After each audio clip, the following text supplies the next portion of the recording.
Hello, नमस्कार, आदाब, सत श्री अकाल और अस्सलाम वालेकुम। मैं हूं मोहम्मद अहमद काज़मी, लेकर आया हूं आपका पसंदीदा कार्यक्रम आपके रूबरू। आज एक बार फिर हम अमरीश मिश्रा जी से मिल रहे हैं।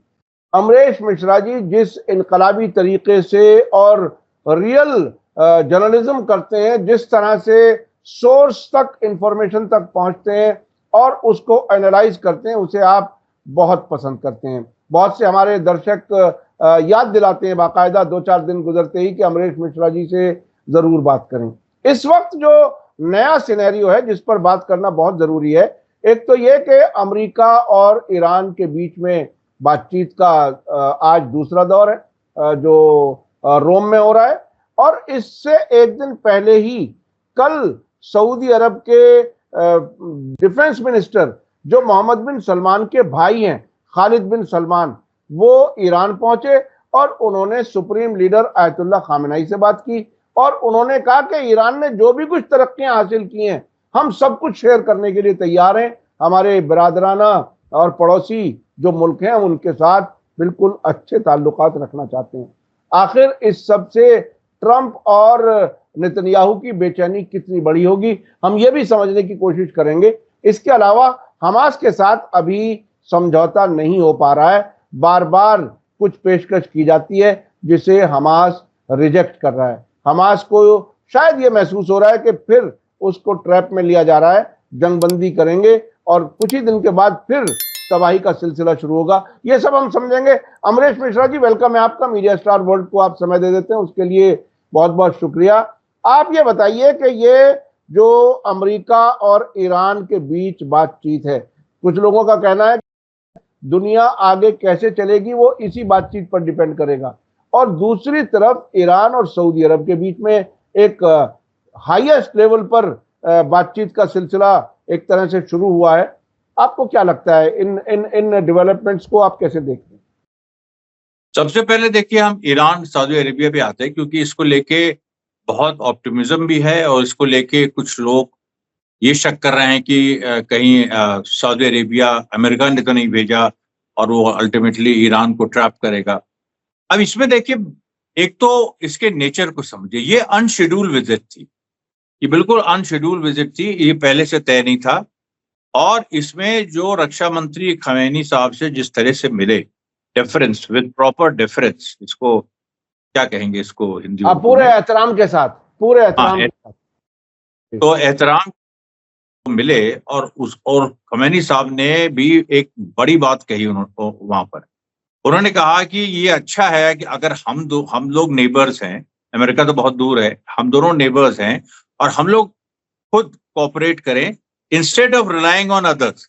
अब instead of relying on others का मतलब ये हो गया कि जो civilian nuclear deal Saudi Arabia America के साथ साइन करना चाहता है, और जिसके बारे में अभी कुछ दिन पहले अमेरिका ने भी बयान दिया, जिसमें यूरेनियम एनरिचमेंट भी इन्वॉल्व है। अब वो यूरेनियम एनरिचमेंट कोई सऊदी अरेबिया, अमेरिका ये नहीं कह रहा है कि सऊदी अरेबिया को हम बॉम्ब बनाने देंगे, लेकिन यूरेनियम वो वही जैसे ईरान के लिए उसने तय किया 3.79 ऐसा कुछ, उस लेवल तक का जो ये यूरेनियम है वो सऊदी अरेबिया भी वो एनरिच कर सकता है, बट उसकी शर्त है नॉर्मलाइजेशन विद इजराइल। मेरे ख्याल से सऊदी अरेबिया इस समय बहुत ऐसी जो पूरा ये वेस्ट एशिया में स्थिति है, नॉर्थ अफ्रीका के देशों से बड़ी भयंकर खबरें आ रही। मोरक्को से लेके अल्जीरिया से लेके ट्यूनीशिया में जनता हथियार मांग रही है। देखिए, ये लोगों को समझना पड़ेगा। लीबिया जैसी स्थिति वहां हो रही है, जनता जब हथियार मांगने लगती है खुल के, तो बड़ी बड़ी हुकूमतें जो हैं वो ढह जाती हैं और वो हिल जाती हैं। सऊदी अरेबिया में देखिए अभी भी 30 to 40% शिया हैं, एक बड़ी संख्या शिया की, correct me if I am wrong. और उसमें जो है जो मैं उसको करेक्ट नहीं कर सकता, ना कंफर्म कर सकता। उसकी वजह है कि इन तमाम अरब मुल्कों में हमेशा शियों की आबादी को कम करके ही बताया जा सकता है। मेरे सामने मिसाल है इराक की। सद्दाम हुसैन की हुकूमत में 49% शिया बताए जाते थे, 51% सुन्नी बताए जाते थे। मैं खुद 2000 में, सन 2000 में गया था, जब सरकारी तौर पर हमें बताया गया था। 2003 की जंग के बाद पता चला कि 70% से ज्यादा शिया हैं। इसलिए कोई भी आंकड़े को कंफर्म करना बहरहाल जरा मुश्किल काम है। इन अरब मुल्कों में कितने शिया हैं? हम इस तरह से ले लें कि सऊदी अरेबिया कि ये जो सरकार है, वहां का जो किंगडम है, वो किंगडम इससे भी, क्योंकि वो ये नहीं चाहते कि किसी भी तरह से कोई ऐसा, क्योंकि वहां जब से वो लोग सत्ता में है, ऐसी कोई ज्यादा कोई राइट्स हुए हों या शिया सुन्नी में या कुछ ऐसा नहीं हुआ है। और उन्होंने, वो अपने को कहते हैं कि हमने देखिए सबको मिला जुला के रखा, जैसे ईरान भी कहता है हमने सबको मिला जुला के रखा। तो सऊदी अरेबिया कोई भी फ्रिक्शन, या जो सुन्नियों में इस समय एक जिहाद का ट्रेंड निभर रहा है। अभी देखिए, आपने पता नहीं सुना कि नहीं, कल लीबिया के ग्रैंड मुफ्ती अल घारियानी, उन्होंने फतवा दिया। उन्होंने कहा कि जो टूरिस्ट आ रहे हैं और ये आप सोचिए, लीबिया, तो लीबिया, ट्यूनीजिया, मोरक्को, उन्होंने सबको कहा, इजिप्ट, ट्यूनीजिया, मोरक्को, ये जो नॉर्थ अफ्रीकन मुस्लिम स्टेट्स हैं, यहाँ पर उन्होंने कहा कि इजरायली छुट्टी बनाने आते हैं, तो वो पर्यटक नहीं है, वो बेसिकली सोल्जर्स हैं जो गाजा में मासूमों का खून करके यहाँ पर छुट्टियां मना रहे हैं। उनको मारना जायज है। अच्छा, हाँ, उनको मारना जायज। ये अल घारियानी का बाकायदा स्टेटमेंट है, ऑन वीडियो रिकॉर्ड करके उन्होंने, मैंने अपने एक सैंडल पे भी डाला है, टेलीग्राम पे भी डाला है, और मैंने उसकी चर्चा भी कल के वीडियो में अपने की थी, जो हमारा जो वीवा पैलेस्टाइन जो चैनल है उस पे। तो अब सवाल यहाँ पर यह है कि जब लीबिया, तो एक वेस्ट एशिया हो गया, नॉर्थ अफ्रीका एक दूसरा फ्रंट। अभी तक ये था कि वेस्ट एशिया का कॉम्प्लीमेंट्री है नॉर्थ अफ्रीका। नॉर्थ अफ्रीका अगर दूसरा फ्रंट बन गया तो क्या होगा? मॉरिटेनिया में वहां पर प्रदर्शन हो रहे हैं, माली में एक बवाल मचा हुआ है, हर जगह सिविल वॉर वैसे ही हो रही है, और उस सिविल वॉर में कई फैक्शंस गाजा के समर्थन में आ रहे हैं, स्पेशली जो मुस्लिम फोर्सेस हैं वो नॉर्थ और सेंट्रल अफ्रीका में, जैसे पूरा सूडान है और ये पूरा एरिया है, यहाँ पर मतलब अभी देखिए वेस्ट अफ्रीका है, ये अब सेंट्रल अफ्रीका तक पहुंच गई है गाजा की आग। साउथ अफ्रीका पहले से ही गाजा के साथ है, तो फिर अब बचा क्या? अफ्रीका को लेके वेस्ट बहुत सेंसिटिव है। अफ्रीका लिथियम प्रोड्यूस करता है, कोबाल्ट प्रोड्यूस करता है, यूरेनियम प्रोड्यूस करता है, और कॉन्गो से जो फ्रांस की जो न्यूक्लियर इंडस्ट्री है वो पूरी तरह से कॉन्गो के लिथियम पे बेस्ड है।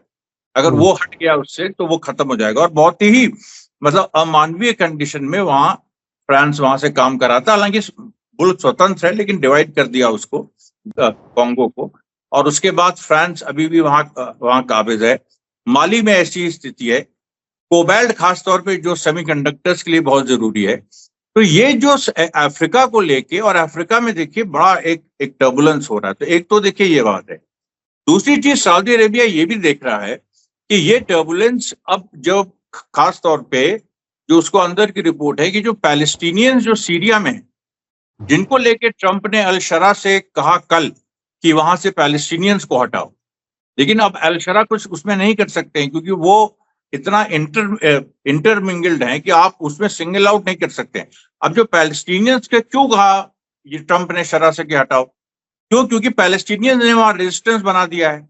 कुनैत्रा में ये जो दारा के पास जो नवा शहर है, वहां गोली चल चुकी है, 9 सीरियन शहीद हुए, 5 इजरायली घायल हुए। ये अभी करीब 10 दिन पहले की बात है। उसके बाद लगातार इजराइल कोशिश कर रहा है आगे बढ़ने की, वो बढ़ नहीं पा रहा है।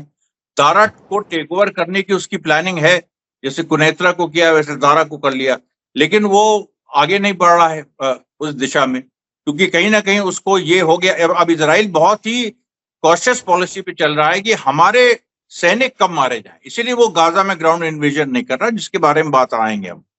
तो इजराइल इस पॉलिसी पे चल रहा है कि मिनिमम कैजुअलिटीज हो और मैक्सिमम इफेक्टिवनेस हो, और एयर स्ट्राइक्स को हम मैक्सिमम यूज करें, और अपने खौफ और अमेरिका के दबाव के चलते हुए हम कोई पॉलिटिकल जीत ले, क्योंकि मिलिटरली हम नहीं जीत सकते। ये देखिए गाजा में भी हो रहा है, वेस्ट बैंक में भी हो रहा है, ये बात साबित हो चुकी है। तो इजराइल इस समय दूसरा दांव खेल रहा है, और उस दांव में उसको ट्रंप ऐसे ऐसे मदद कर। अब ट्रंप सीरिया से ट्रूप्स भी हटा रहा है, और ट्रूप्स हटा के मतलब ज्यादा नहीं हटा रहा है, 2000 से करीब 1400 कर देगा। वो एरियाज एसडीएफ को उसने वो कह रहा देंगे।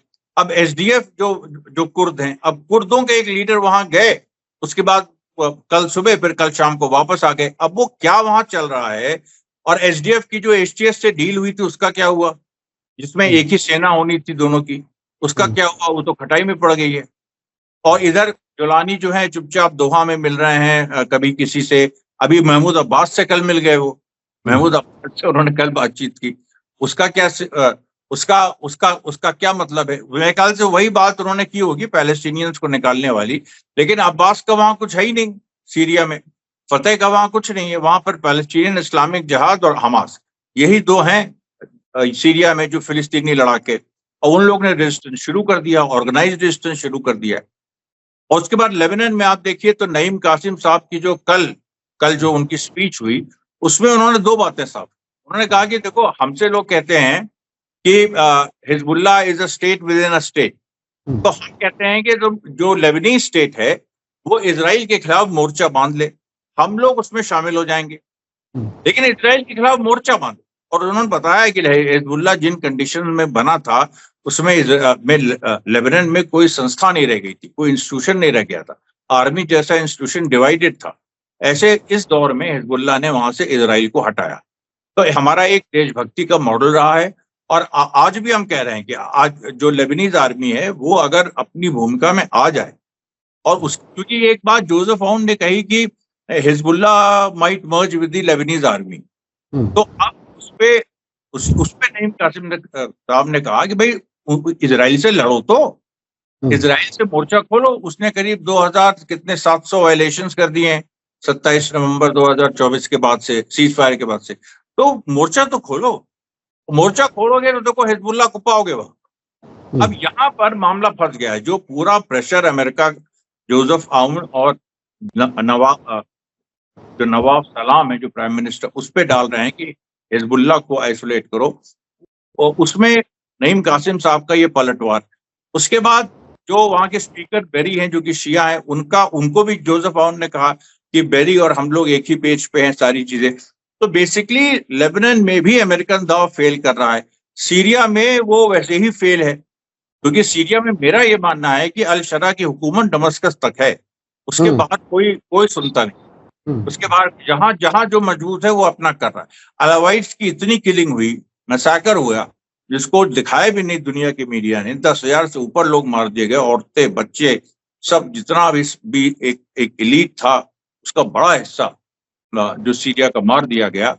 फिर भी आप देखिए कि अलावाइट एरियाज में अभी भी एचटीएस नहीं जा रहा, क्योंकि वहां पर कोस्टल रेजिस्टेंस बना हुआ है और उसके साथ गोलीबारी होती रहती है। फिर उधर लेबनान की शिया ट्राइब्स हैं जो कि बॉर्डर पे हैं, वहां से गोलीबारी होती है। तो ये जो सीरिया में अल शरा की हुकूमत दमस्कस तक है, और इसीलिए वेस्ट उस पर सारे वो नहीं डाल रहा है, सारे अपने खाट को नहीं डाल रहा है, वो वेट एंड वॉच वाली एक स्थिति में। तो सऊदी अरेबिया की जो ईरान से बात हुई, मैं उस पर आ रहा था, ये अप्रत्याशित है, ये बहुत बड़ा एक डेवलपमेंट। और उसमें रक्षा मंत्री ने कहा कि उन्होंने लेटर दिया, मोहम्मद बिन सलमान का पर्सनल लेटर दिया क्राउन प्रिंस का खमैनी साहब, और उन्होंने कहा कि आने वाले महीनों में मोहम्मद बिन सलमान खुद आएंगे। ये मेरे ख्याल से बहुत सालों बाद हो रहा है, या पहली बार शायद हो रहा है। जी बिल्कुल, 79 के इनकलाब के बाद पहली बार हो रहा है, और ये बहुत बड़ा वाकया। अच्छा, आपने जिक्र किया महमूद अब्बास के और अहमद अल शरा के मुलाकात का।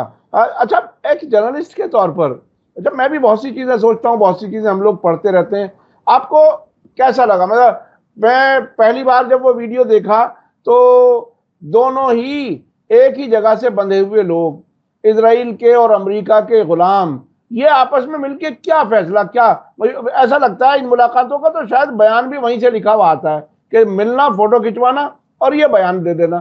तो इनकी अपनी हैसियत क्या है? कहीं कोई फैसला लेने की हालत में होते हैं क्या ये लोग कहीं भी?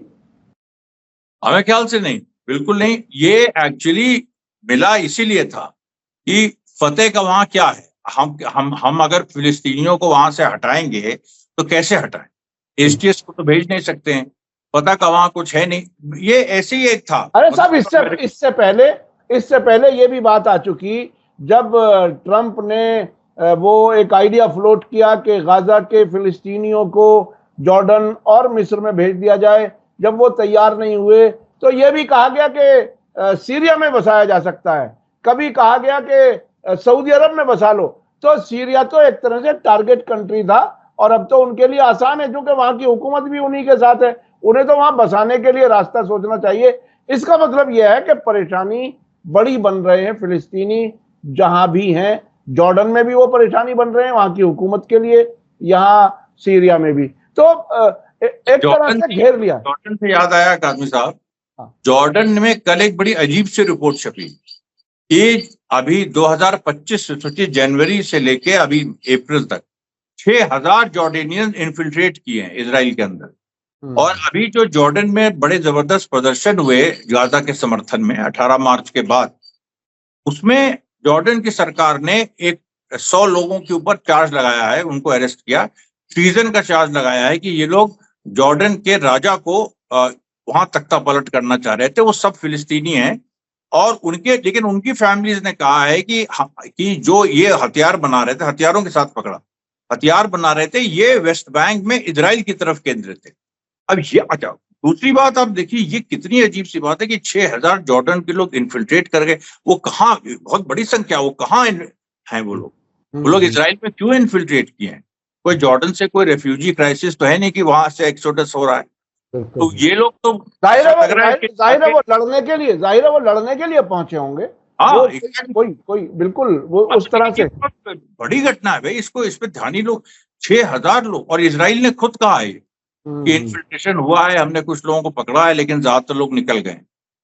तो ये जो पूरी स्थिति है आप देखिए जॉर्डन की, और पूरे उनसे नहीं संभल रहा है जो गाजा को लेकर डिसकंटेंट है, और वहां पर एक जिहाद की कॉल्स बढ़ती जा रही हैं, और इस तरह की सिचुएशन ना जल्दी आ सकती है कि वहां की जनता हथियार लेके चल दे गाजा की तरफ। तब तो सब मिडिल ईस्ट या west Asia war Trump prevent करने की बात करता है। इसको कैसे प्रिवेंट करेगा अपराइजिंग को? क्योंकि ये कोई सीआईए द्वारा कंट्रोल अपराइजिंग तो है नहीं अरब स्प्रिंग की तरह। ये तो अपने आप है जनता का जिहाद, जनता का फतवा, या जनता का फतवा जनता का ये जनता का जिहाद। तो ये जो पूरी एक सिचुएशन है, ये बड़ी अनप्रेसिडेंटेड है। अच्छा, जो इजराइल के अंदर से खबरें आ रही हैं मुसलसल बार बार, एक तो वो लोग हैं जो नेतन्याहू के खिलाफ इस वजह से हैं कि हमास से एग्रीमेंट नहीं हो पा रहा है और उनके परिवार के लोगों को छुड़ाना है। एक वो लोग भी हैं जो ये कह रहे हैं कि ये नेतन्याहू अपने आप की जान बचाने के लिए पूरे मुल्क को तबाह करने पर लगा हुआ है, और वो फौजी भी हैं जो लड़ने के लिए तैयार नहीं है। यानी हर तरफ से एक तरह से प्रेशर है नेतन्याहू पर। क्या इस प्रेशर को समझते हुए क्या नेतन्याहू की मजबूरी को हमास समझ गया है कि वो हमास अपनी शर्तों पर उसी तरह से डटा हुआ है? मुझे याद है नवंबर 2023 से अमेरिकन ये कह रहे हैं कि जो कुछ पहले दिन कहा था हमास ने, उसी तरह से आज भी वो अपनी शर्तों पर शर्तें मनवाने के लिए मजबूती से खड़े। क्या अब उनके लिए ज्यादा आसान है नेतन्याहू के कमजोर होने पर? देखिए, नेतन्याहू के कमजोर होने पर हमास के लिए फायदा है कि नहीं, वो एक अलग सवाल है। मेन बात यह है कि हमास ने इधर 18 मार्च को जब नेतन्याहू ने हमला किया था, या हमले फिर से शुरू करने मतलब कर दिया, अभी तक चल रहे हैं, और एक नया नरसंहार हो रहा है, 1000 के ऊपर लोग मारे जा चुके हैं, शहीद हो चुके हैं। हमास में का जो मिलिट्री रिस्पॉन्स था वो टैक्टिकल साइलेंस का था। हमास इसके लिए वेट कर रहा था कि अभी ये बम्बार्डमेंट कर रहे हैं, ये धीरे धीरे ग्राउंड इन्वेजन की तरफ आएंगे, तब इनको हम बताएंगे, और वही हुआ। अभी जो परसों की देखिए, वेडनेसडे को और थर्सडे को जो नज्जार एरिया है खान यूनिस का, एक जगह फिर वही बातें जो पहले 3 महीने पहले आती थी कि एक सुरंग की तरफ लुभा के फुसलाकर इजरायली फोर्सेस को लाए, वो सुरंग एक्सप्लोड हो गई, ये खान यूनिस। उसके बाद 3 बुलडोजर उड़ा दिए, 2 मरकबा टैंक उड़ा दिए। ये बड़ा ऑफेंसिव जो अब जैसे जैसे इजराइल कोशिश कर रहा है कि वो अपनी ग्राउंड के इन्वेजन को करे, वैसे वैसे हमास रिएक्ट कर रहा है, और हमास वहां पर आने नहीं दे रहा है, उनको घुसने नहीं दे रहा है। नेजरिम एक्सेस पे उनका कब्जा नहीं है, मोराग एक्सेस फर्जी एक्सेस है, उसका कोई मतलब नहीं है। अभी पिछले हफ्ते वहां पर एक घर जो है वो पूरा गिर पड़ा आईडीएफ के सोल्जर्स के ऊपर, उसमें बॉम्ब्स लगाए हुए थे हमास ने, तो वो भी उसमें हताहत हुए। इस बार इजराइल, पहले तो चलिए 10 मरते थे, 1 मानता था, इस बार तो वो 1 भी नहीं मान रहा है। इस बार वो 1 भी नहीं मान रहा। मेरी रिपोर्ट है कि 18 मार्च के बाद से कम 6 या 7 इजरायली मारे जा चुके हैं, और दर्जनों, बल्कि 2 दर्जन से अधिक घायल हुए। अब ये जो पूरी देखिए चीज, इसको लेके आईडीएफ में एक अलग से लड़ाई चल रही है कि इस बार तुम नंबर्स मत छुपाओ।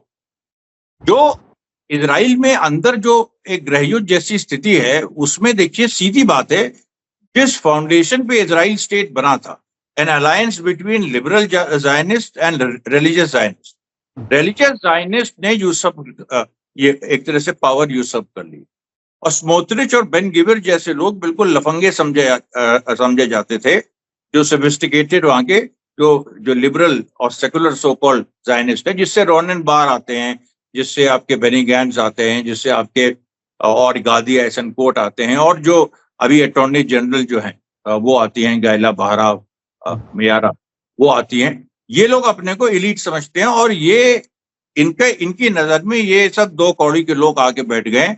अब ये जो लड़ाई, इसमें देखिए स्मोत्रिच और बेन गिवर गिव अप नहीं कर सकते हैं, और ये लोग गिव अप नहीं कर सकते हैं। ये तो एक लड़ाई होनी है, और इसमें दोनों जायनिस्ट हैं, दोनों फिलिस्तीनियों पर राज करने, मतलब पैलेस्टीनियन स्टेट की एक बात, जो सेकुलर जायनिस्ट है वो कहता है कि हम इन प्रिंसिपल मानते हैं, लेकिन अभी पैलेस्टीनियन स्टेट देने की वो भी स्थिति में नहीं।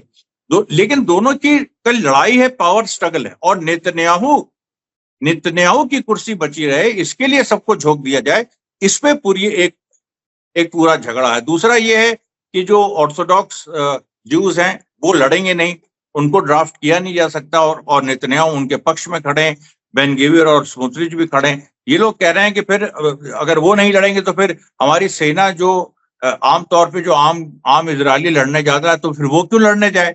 और आप बताइए काजमी साहब, सुजीत, 3 थल सेना, वायुसेना, नौसेना, तीनों जगह विद्रोह हुआ, और कम से कम 10,000 से ऊपर लोगों ने लेटर्स लिखे हैं। पुलिस डिपार्टमेंट में भी हो गया है। कोई ऐसा आर्मी डॉक्टर्स, जो आर्मी की मेडिकल कोर होती है, they refuse to go inside Gaza. ये जो पूरी सिचुएशन है, इसमें हमास को निश्चित रूप से फायदा। हमास को देखिए 2 चीजों से फायदा है, एक तो इजराइल के इंटरनल डिविजन्स, दूसरा जो ट्रंप, देखिए अभी हमास ने बड़ा जबरदस्त साइकोलॉजिकल गेम खेला 3 दिन पहले। उन्होंने ईडान अलेक्जेंडर, जो अमेरिकन इजरायली होस्टेज है, उसका वीडियो जारी कराया, और फिर ये कह दिया अगले ही दिन, ये कह दिया कि उससे संपर्क टूट गया है। अब जैसे ही उससे संपर्क टूटने की बात हुई तो ट्रंप हड़बड़ा गया, उसने उस आदमी को, एडम बोहलर को वापस भेजा। अब एडम बोहलर कौन? जिसने कहा था कि हमास के सर पे सींग नहीं है, वो नॉर्मल लोग हैं। इजराइल ने उसको हटवाया था, उसको अपनी पोजीशन से रिजाइन, क्योंकि चीफ एनवॉय तो विटकॉफ है, ये उनका एक तरह से असिस्टेंट है, इसको पीछे कर दिया था क्योंकि इजराइल इससे चिढ़ता। फिर एडम बोहलर आया, और एडम बोहलर ने कहा कि हमास को मैं जानता हूं, वो ऐसा नहीं करेंगे, और कोई ऐसी बात नहीं है घबराने की। अब बताइए, एडम बोहलर वापस आ गया, जिसने कहा था कि जो इसका मतलब है कि ट्रंप जिंदा रखे हुए है हमास और उसके बीच की सीधी बातचीत के ऑप्शन को। ईरान के सवाल पे ईरान जो इजराइल का प्रेस है, वो सीधे कह रहा है कि ट्रंप ने नेतन्याहू को ह्यूमिलेट किया। वहां ये गए थे वॉर की परमिशन लेने, और जिसमें अब जो आ रहा है कि इजराइल की बड़ी प्लानिंग थी मई में कि वो कमांडो रेड करेगा ईरान के अंदर, खुद उसके कमांडो रेड, मतलब not just air strike, commando red करेगा, और ट्रंप ने मना कर दिया। और ट्रंप के साथ जो लोग खड़े थे उसमें जेडी वैंस वाइस प्रेसिडेंट, तुलसी गबार्ड, और ये पीट हेस्गेट जो उसका डिफेंस सेक्रेटरी था, ये इन तीनों ने विरोध किया। मार्क रूबियो वगैरह जो सेक्रेटरी ऑफ स्टेट हैं वो इजराइल के साथ थे। अब इस पूरी सिचुएशन फिर ट्रंप से पूछा गया, ट्रंप ने कहा कि नहीं हमने रोका नहीं, हम तो ये है कि I am not in a rush to do it, हमें कोई जल्दी नहीं। अब ये जल्दी नहीं, इसकी वजह से इजराइल का पूरा प्लान बेकार हो गया। अब वो पूरा प्लान जो हुआ है उससे नेतन्याहू की बहुत भद्द हुई है, और जो उसका इंटरनल स्ट्रगल चल रहा है। और रोनेन बार वगैरह देखिए, वो कितने दिन हो गए डिसमिस किए हुए, सुप्रीम कोर्ट ने स्टे दे दिया, वो अपनी जगह पे है, उसको कोई हिला नहीं सकता, और वो एक के बाद एक इन्वेस्टिगेशन किए जा रहा है बेन गिवर पे, इस पे, उस पे। तो ये अच्छा अब एक सवाल है जो मैं समझना चाहूंगा। देखिए, व्हाइट हाउस में बैठा हुआ ट्रंप क्या करे जब दो तरफ से ऐसी खबर आए, एक तरफ हमास अपना रुख मजबूत बनाए हुए है, वो जो कह रहा है वही उसे चाहिए, उससे कम नहीं चाहिए। दूसरी तरफ ईरान कहता है कि हम अपना न्यूक्लियर प्रोग्राम गिव अप नहीं करेंगे, उसे बंद नहीं करेंगे, हम उसे लिमिट कर सकते हैं लेकिन बंद नहीं करेंगे। वो वहां से ये आवाज आती है। और उसी ट्रंप को वहां का जो इजरायली लॉबी है वो चंद घंटों में ही फैसले बदलवाने तक में भी कामयाब हो जाते हैं। विटकॉफ ने एक बयान दिया कि हम पूरा प्रोग्राम खत्म नहीं करना चाहते ईरान का, और फौरन ही 2 घंटे बाद फिर ये आ गया कि नहीं साहब, ईरान को पूरा ही खत्म करना पड़ेगा। तो वो दबाव भी मुसलसल काम कर रहा है। तो ये ट्रंप बैठा हुआ क्या करे, जिसको मुसलमानों ने भी वोट दिया है, उसे उन्हें भी खुश रखना चाहता है। आपने देखा कि इफ्तार पार्टी की गई व्हाइट हाउस में, कहा कि मैं तुम्हारा एहसान नहीं भूल सकता, मैं तुम्हारे साथ हूं। उधर इजरायली लॉबी उसे घेरे हुए। इस तरह की खबरें आ रही हैं कि कहीं कोई मान नहीं रहा, ना ईरान मान रहा, ना हमास मान रहा। तब ट्रंप क्या करे? ट्रंप देखिए, ट्रंप ने ये, और उसने रशिया के मामले में भी कहा है, उसने कहा कि हम एक स्तर तक ट्राई करेंगे, रशिया यूक्रेन की पीस अगर नहीं होती तो हम कह देंगे कि you both are fools. Actually उसने यही कहा, यू बोथ आर फूल्स, अपने आप तय करो। ट्रंप जो है वो अपना पल्ला झाड़ लेगा। वो पहले ही कह चुका है कि हम अपना पल्ला झाड़ लेंगे, हमसे कोई मतलब ही नहीं, कुछ भी करो। और इजराइल से वो ये कह चुका है नेतन्याहू से, तुम्हें अगर करना है तो करो, ग्रेटर इजराइल, ये ग्रेटर इजराइल बनवाना है तो बनाओ, अगर बना सकते हो तो बनाओ। अब वहीं पर जब सऊदी अरेबिया ईरान साथ आ रहे हैं तो ग्रेटर इजराइल कैसे बन सकता है? ये जो देखिए पूरी बात है, ट्रंप ने ये चीज वो कर दी है, हाँ हम इंटरवीन करेंगे, कोशिश करेंगे शांति लाने की, लेकिन अगर नहीं लोग तैयार हैं तो हमसे कोई मतलब नहीं। सीरिया से और विड्रॉ भी कर सकता है, कुछ भी ऐसी स्थिति हो सकती है।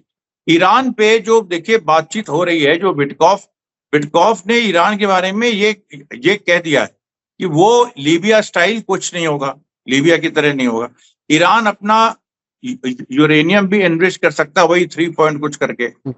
और ओबामा की जो न्यूक्लियर डील थी लगभग उसी को रिवाइव करने की बात है, वही एग्जैक्टली जिसको ट्रंप ने रद्द किया था। अब आप सोचिए ट्रंप इतना पीछे हटा है, बोले चाहे वो, कुछ सच्चाई यही है कि उसको अपनी ये पूरा मतलब रद्द कर, मतलब अपने ही चीज को उसको वापस लेना पड़ रहा है। तो ऐसी स्थिति में देखिए जो वेस्ट एशिया की, अच्छा रशिया और ईरान कभी नहीं भूलना चाहिए। अभी ईरान के फॉरेन मिनिस्टर लावरोव से मिले रशिया में, वहां पर उन्होंने मिलके रशिया ने वार्निंग दी अमेरिका को कि हमारी 20 साल की स्ट्रेटेजिक कोऑपरेशन पार्टनरशिप बन चुकी है और हमारी ट्रीटी है, और कोई भी इस तरह की चीज होगी तो इसमें हिंट किया कि हमको हस्तक्षेप भी करना पड़ सकता है। ये उस रीजन के लिए अच्छा नहीं है, it is not good for global politics. अब ये जो पूरा एक रुख है, और अब्बास अराक्ची ने जो ट्वीट किया है, एक्स पर लिखा है, उसने कहा है कि 500 साल की तारीख में रूस से हमारे सबसे बेहतरीन लेवल के अब ताल्लुकात हैं। 500 साल उन्होंने याद दिलाए। करेक्ट। वही मैं कह रहा हूँ, ये तो पूरा ईरान, रशिया और चाइना, ये तीनों एक ब्लॉक बन गए, उसमें नॉर्थ कोरिया को भी ऐड कर ली।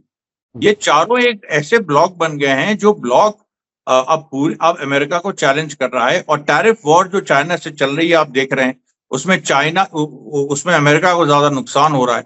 वो 200%, 250% तारीफ एक दूसरे के खिलाफ लगाए जा रहे हैं।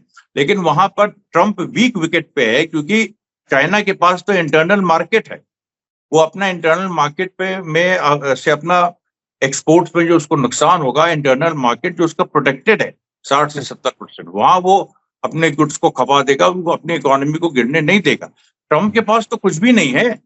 ट्रंप तो मैन्युफैक्चरिंग के लिए चाइना पे डिपेंडेंट था।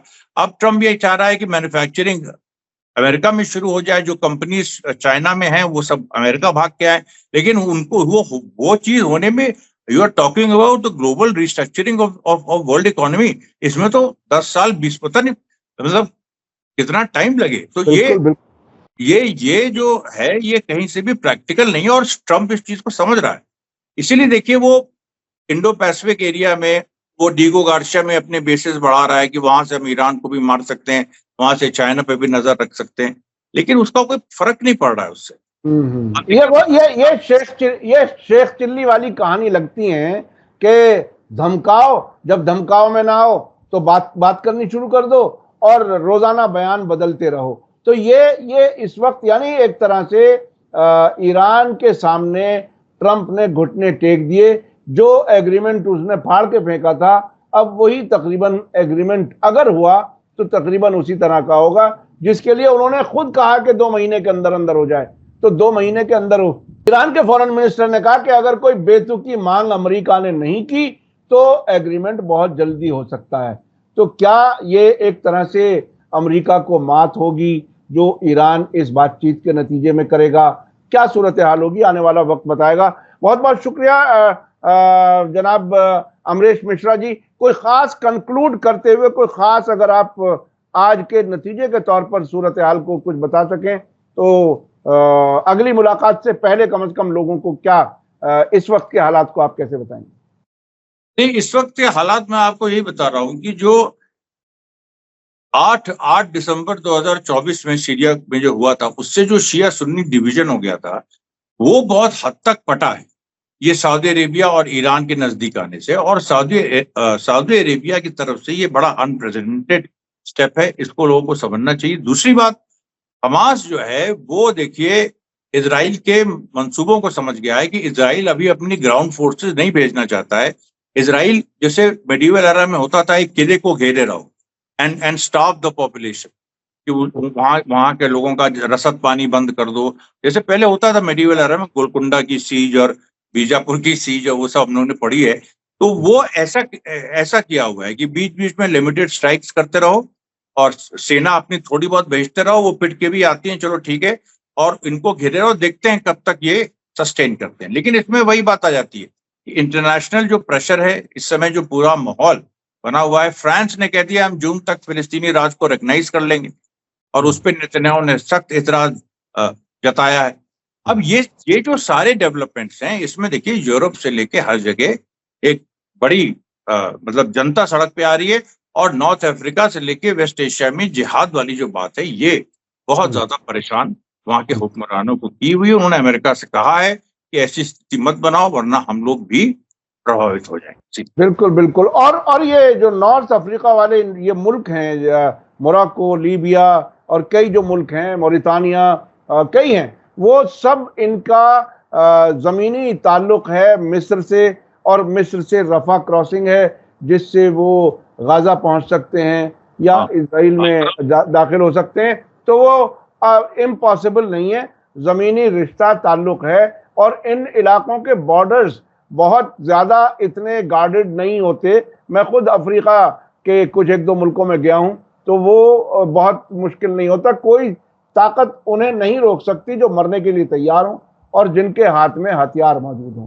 ये आने वाला वक्त बताएगा कि क्या सूरत हाल बनती है। मौजूदा हालत में लगता यही है कि ट्रंप के दबाव में ईरान है और हमास के दबाव में नेतन्याहू नजर आ रहे हैं। बहुत बहुत शुक्रिया, आपने हमें वक्त दिया। इसी के साथ मुझे दीजिए इजाजत। मैं अपने दर्शकों को बताऊं कि अमरीश मिश्रा जी के यूट्यूब चैनल का और उनके टेलीग्राम चैनल के लिंक्स में दे रहा हूं डिस्क्रिप्शन में। आप उनके चैनल तक जाएं और उनके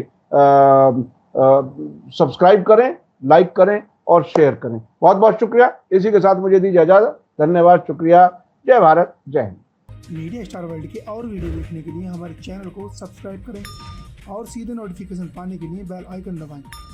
और अगर हमारी खबर सच्ची और अच्छी लगे तो अपने व्हाट्सएप, इंस्टाग्राम, फेसबुक और ट्विटर अकाउंट पर जरूर शेयर करें।